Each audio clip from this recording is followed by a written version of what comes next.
gusenga everyday, gusenga buri munsi. Nusenga uzanesha, nunanigwa gusenga uzaneshwa. Senga.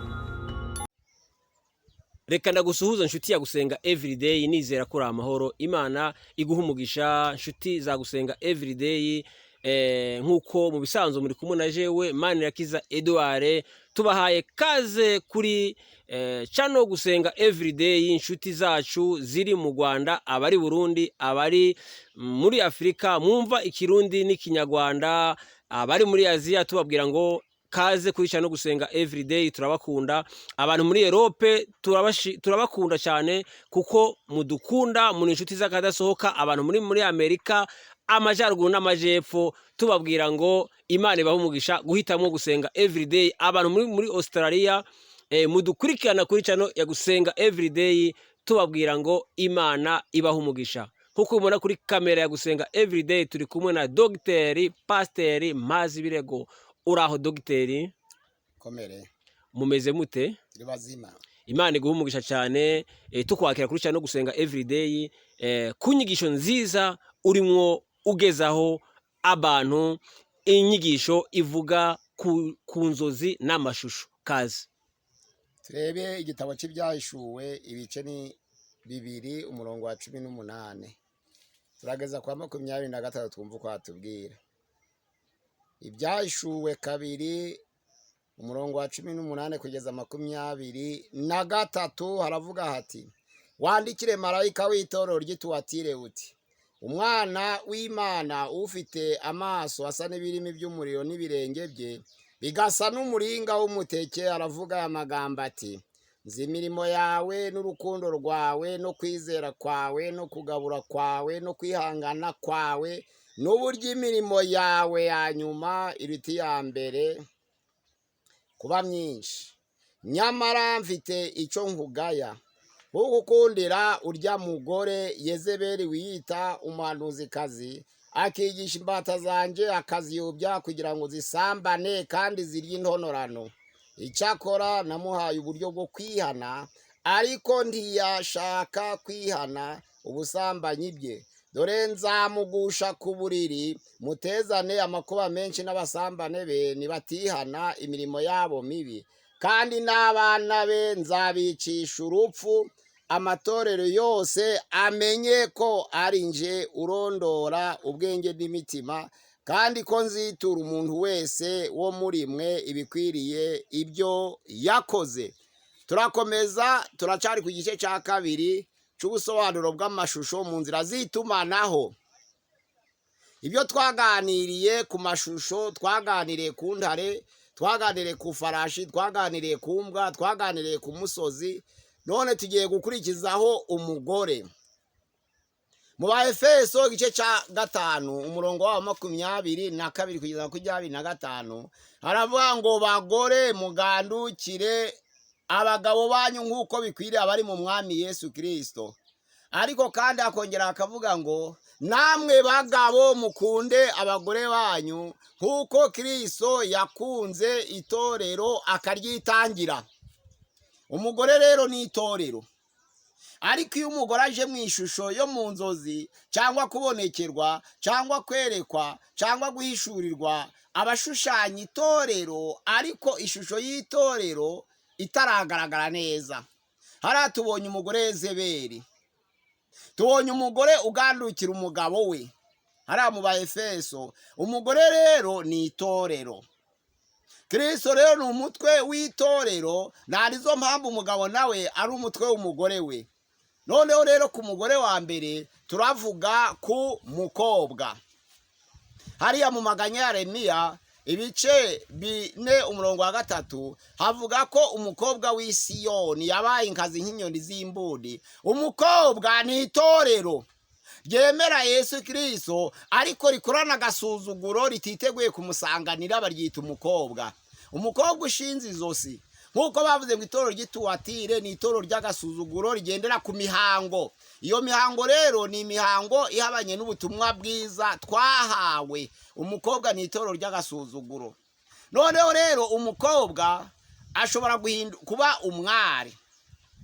iyo abaye umwari akaza mu ishusho y'ubwari aba ari itorero rifite Kristo hano mu isi, nk'uko ijambo ry'Imana rivuga mu Bakorinto ba kabiri ibice byaho ni 11 ku murongo wa 2, haravuga ngo nabakwereye umugabo umwe kugira ngo mubashingire mumeze nk'umwari utunganye. Umwari ni itorero rifite Kristo, abantu basenga Yesu biteguye kuzamusanganira ndagaruka mu bwiza bwe. Iyo bibaye umwari, umukobwa akaza mu ishusho y'umwari, ijwi rikavuga umwari, aba ari itorero ryubaha Kristo ryiteguye kumusanganira.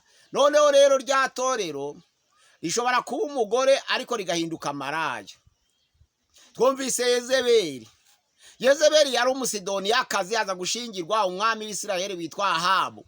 None hakukumba ibigirwamana byose by'iwabo, kuko yari umusidoniyakazi, arabizana abigeza Isirayeli. Igihe cy'umwami Ahabu ategeka abahanuzi b'Isirayeli bose ngo bapfukame babiramye, ariko batabyemeye yicisha abahanuzi bose. Eliya arahunga. Nuvuga ngo Yezebeli yari umugore wa Ahabu, akaza gushushanywa na maraya. Rya torero risenga Imana ariko rikagira izindi mana risenga mu buryo bwo kuraguza.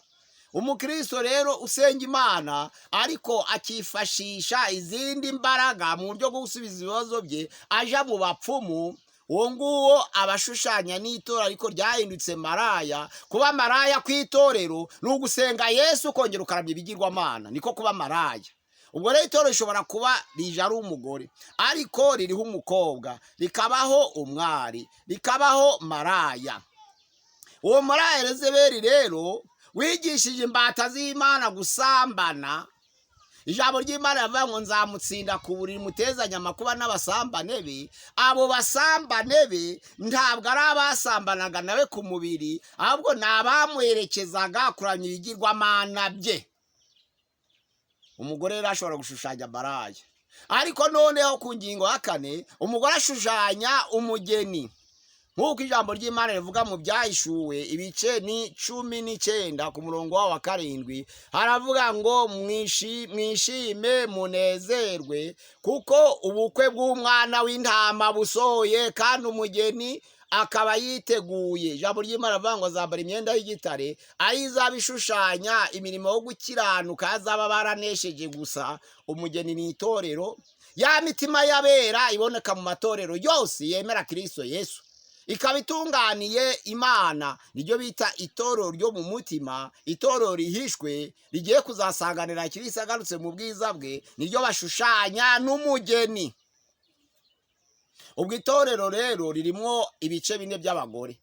Hari maraya, hakaba umukobwa, hakaba umwari, hakaba umugeni. Abo bose bakaba bashusha ari umugore ariko ushushanya itorero. None ayo mazina yose ashushanya ishusho y'itorero mu gihe tugezemo. Bakora bate kugira ngo umenye ngo bakora bate? Igihe cy'ihishurirwa rero, cyangwa igihe cy'ibonekerwa, cyangwa igihe cy'inzozi, cyangwa igihe cy'amayerekwa, iyo haje iyo shusho uje utekereza muri ubwo buryo. Ariko ashobora kuba na maraya, umugabo ufite umugore, cyangwa umugore ufite umugabo waciye umugabo we inyuma. Ni ukuvuga ngo nk'uko ijambo ry'Imana rivuga ngo Imana yanga abasambanyi n'abahehesi. Abasambanyi ni umuntu uca inyuma y'uwo bashakanye. Iyo ari umugore wa maraya rero aba afite umugabo we ariko agaca inyuma y'uwo bashakanye. Noneho rero akaba yiswe umusambanyi. Umusambanyi atandukanye n'umuhehesi. Umuhehesi ni umukobwa usambana atagira umugabo, ni umupfakazi usambana atagira umugore. Gusambana bisobanura ngo guca inyuma y'uwo mwashakanye. Impamvu bavuga kuraguza ni uko twakwerewe umugabo umwe ari we Kristo Yesu, akaba ari umugabo w'itorero. Abakristo rero bamunyuraho bagakikira bakaja kuraguza, baba bemeye kwakira undi mugabo, akaba ahindutse noneho maraya wabo. Nuvuga ngo na rya torero ikaba yahindutse maraya. Ntabwo rero umukristo akwiriye kuja kuraguza. Ntabwo umukristo akwiriye gushaka izindi mbaraga handi.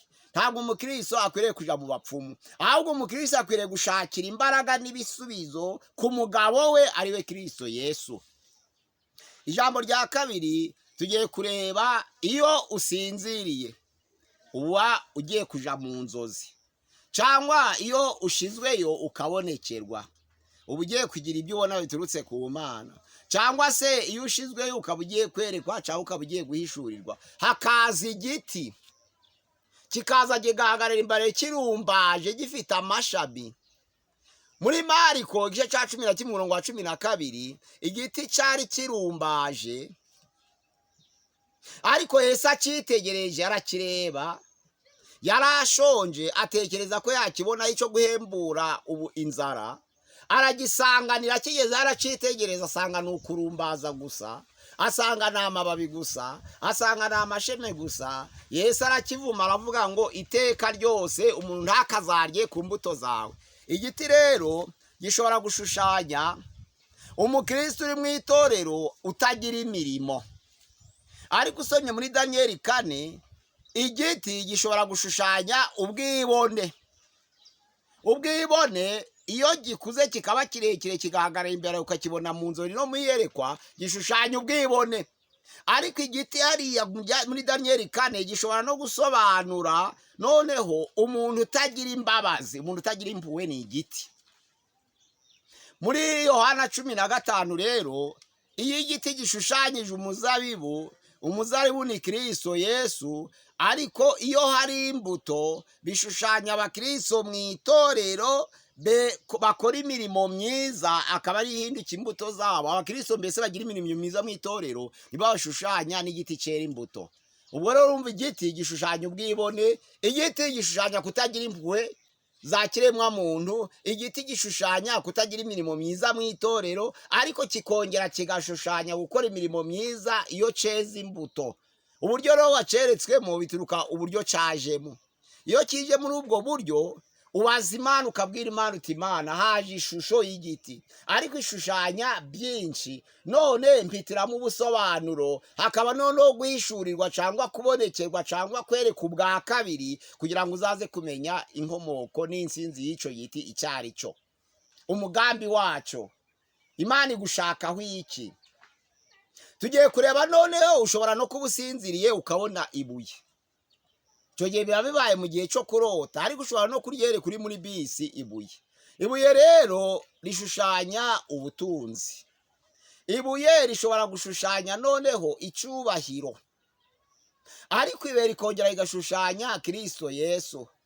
Narizo mpamvu bavuze ngo Yesu niwe buye rikomeza imfuruka kandi agahinduka n'urutare. Bashobora kubivuga mu rindi jambo ngo urutare ni Kristo, akaba n'ibuye rikomeza imfuruka. Ryabuye weretswe, ushobora kuba wabonye Kristo, ushobora kuba wabonye ubutunzi bw'igiciro cyinshi, ukashobora kuba wabonye icyubahiro.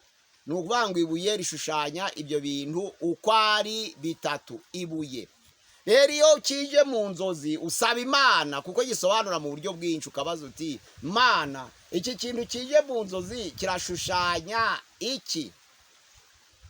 Ushobora kuba usinziriye cyangwa uri kwerekwa cyangwa uri kubonekerwa ukabona inyanja.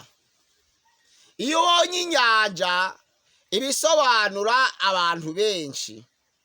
Narizo mpamvu ya nyamaswa nabonye ivuye mu nyanja ni umuntu wigize kagara ushaka kwigereranya n'Imana, ariko uturutse mu bantu. Inyanja ni abantu, amazi menshi ni abantu. Nk'uko mu Byahishuwe avuga ngo umwe muri ba bamarayika 7 bari bafite za nzabya ndwi arambwira ati ngwino nkwereke maraya iteka azacirwaho. Yicara ku mazi menshi. Niwe abami b'isi basambanaga nawe, abari mu isi bose bagasinda inzoga, aribwo busambanyi bwe. Uwo maraya mu Byahishuwe 17 yashushanyaga itorero rishakira imbaraga ku kindi kintu kitari Kristo, rishakira imbaraga ku isi kugira ngo rikomere. Niryo bashushanije na maraya, rishakira imbaraga ku butegetsi bw'isi, ari itorero risenga Kristo. Iryo torero ryitwa maraya. Ubwo noneho rero yari yicaye ku mazi menshi, ni ukuvuga ngo yari ari mu bantu benshi, ariko niwe abami bo mu isi basambanaga nawe, niwe baguranaga inyigisho inyigisho n'ibitekerezo abari mu isi bose bagasinda inzoga aribwo busambanyi bwe, ni ukuvuga ngo inzoga n'inyigisho zabaga kuri iryo torero ryahindutse maraya, noneho zigashora abantu mu buhenebere, zikosha abantu, bakiga inyigisho zitari umwimerere, zaturuka mu itorero ry'umwimerere, ahubwo za nyigisho z'uruvange hagati y'ubutegetsi bw'isi n'imbaraga z'isi byakwivanga mu itorero, noneho rigahinduka maraya. Amazi menshi ni abantu, ariko iyo urose ugeze ku mugezi, hari igihe bishushanya umugezi kuko ari ikintu giteye ubwoba, ariko umugezi mu zindi zishobora gushushanya uburumbuke, nk'uko bavuga ngo Ufurate na Tigire byari imigezi ibiri izengurutse umurima wa Mesopotamiya, ariyo yari Irake ya kera. Umugezi kera washushanyaga uburumbuke, ariko iyo ugeze ku mugezi ufite urugendo ukaba ugiye gusimbuka, biba bisobanura ikigusha cyangwa inzitizi cyangwa ikintu giteye ubwoba. Nizo mpamvu iyo umuntu avuze ngo hagati yanjye nawe hari umugezi, biba bisobanura ngo hagati yanjye nawe hari ugutinyana gutuma tutumvikana. Hagati yanjye nawe hari umugezi bisobanura ngo abantu baratinyana, ntabwo wumvikana ngo bashikirane, umwe aje kwegera undi akagira ubwoba. Umugezi rero gushobora kuba ikintu giteye ubwoba. Bene data, muri aya mayerekwa yacu tugomba kwitonda. Iyo mu Byahishuwe 16 umurongo wa 12 havuga ngo mbona imyuka itatu mibi isa n'ibikeri, ariyo myuka y'abadayimoni. Hari umwuka wa cakiyoka, hari umwuka wa ya nyamaswa, hari umwuka wa muhanuzi w'ibinyoma. Igikeri rero ni ikizira mu bantu, risobanura ngo ikizira. Yarabonye imyuka mibi, noneho rero ibikeri bisobanura ngo imyuka mibi, bisobanura ngo ikizira mu bantu. Ya cakiyoka ni Satani, ya nyamaswa ni ubutegetsi bw'isi butoteza itorero. Noneho wa muhanuzi w'ibinyoma ni uwemereye ubutegetsi bw'isi kugira ngo bukorane nawe, busabane nawe. Noneho bikagera igihe birenga ingabano, noneho bikagaragara ko imbaraga za nyamaswa arizo zitegeka itorero. Biba bisobanura ngo wa muhanuzi w'ibinyoma na ya nyamaswa noneho barumvikanye, bagiranye imishikirano. Nugira icyo ubona rero nijoro, haba mu iyerekwa cyangwa mu nzozi cyangwa mu ishurirwa, uzatekereze urebe icyo urakigereranya naco. Nabonye ibyatsi, nabonye umusatsi, nabonye igikombe. Ibyo byose bigira icyo bisobanura, ariko ukabanza kubijanisha no kubihuza n'ibyanditswe byera, kuko igikombe gisobanura ikamba, ariko kandi igikombe gishobora gusobanura umubabaro. Aho ngaho rero ugomba kumenya ngo kiriya gikombe na cakiriye nde, cyaje gisa gite. Hari aho gishushanya ikamba, hari aho gishushanya umubabaro Kristo yanyuzemo. Nizo mpamvu Yakobo na Yohana basanze Yesu bakavuga ngo twemerere. Na nyina wa bene Zebedayo aribo Yakobo na Yohana yasanze Yesu, aravuga ati ndakwinginze kugira ngo nugera mu bwami bwawe, umwe mu bahungu banje Yakobo na Yohana umwe azaba iburyo bwawe undi abe ibumoso bwawe. Yesu yaramubwiye ngo ntabwo uzi icyo usaba. Ibyo kumenya kuba iburyo cyangwa ibumoso ni Uwiteka kubigena, ariko nemeye ngo babe iburyo bwanje cyangwa ibumoso bwanje, igikombe nzanyweraho babasha kwinyinyura. Bisobanura ngo umubabaro ngiye gucamo bazabasha kuwigana, nabo bakawucyamo bakagira ikirenge mu cyanje. Igikombe rero ni umubabaro, igikombe ni ikamba ry'izahabu. Imana yacu dusanje kugira ngo nitubone ishusho iyo ari yo yose, tumenye ngo turayisubiza dute. Umuntu naza akakubwira ati nabonye uwambaye imyenda yera, umenye ngo urasubiza gute. Umuntu nakubwira ngo nabonye umuntu ufite umusatsi mwinshi, umenye ngo bisobanura bite, kuko umusatsi ni abantu batabarwa. Abantu umuntu atabasha kureba, umuntu atabasha kubara, b'amoko yose bishobora gusobanura umusatsi. Iyo umuntu aje afite umusatsi rero, Imana kuko ari izi umubare w'umusatsi w'umuntu, aba ari abantu benshi batabarika, batabarwa n'umuntu. Imana yacu dusange iyobore iyerekwa ryacu, iyobore kubonekerwa kwacu, iyobore guhishurirwa kwacu, iyobore ubuhanuzi bwacu, iyobore inzozi zacu, kugira ngo byose ubutumwa bwiza bunyuriremo, bugere ku bantu bashaka Imana, maze babashe kugera ku bugingo. mu izina rya Yesu Kristo, amina. Ikibazo pasiteri, watubwiye ikijyanye n'umugore, ese itandukaniro ry'umukobwa n'umwari niri? Umwari ni iki? Umwari ni itorero ryubaha Kristo, ridatambikira, ritegereje kuzamusanganira agarutse mu bwiza bwe. Ariko umukobwa ni itorero ry'agasuzuguro ridasiba amateraniro, ariryo ryarindi rija kugwa ku kintu cyitwa ngo intumbi. Wandikire marayika w'itorero ry'i Sarudi, ufite imyuka 7 n'inyenyeri 7, aravuga aya magambo ati: nzi imirimo yawe nuko ufite izina ry'ukuriho, nyamara uri intumbi. Intumbi ry'i Sarudi ni itorero ryari rifite agasuzuguro ku bw'ubwibone, rikagira nyobozi yose. Ryari intumbi rifite abapastere bose, rikagira abadiyakoni bose, rikagira abaririmbyi bose, rikagira nyobozi yuzuye. Ariko Imana yarebe igasanga ari intumbi. Iryo torero ry'intumbi rero ridasiba amateraniro, rigira n'inyubako, ariko ritubaha Kristo, aba ari umukobwa. Urakoze pasiteri, turagushimiye cyane, twizera ko ubutaha nitugutumira uzagaruka. Ego. Imana iguhe umugisha cyane, turagushimiye. Tugusaba wowe utarakanda subscribe, tugusaba ngo kande subscribe. Imana iguhe umugisha cyane, naho ubutaha.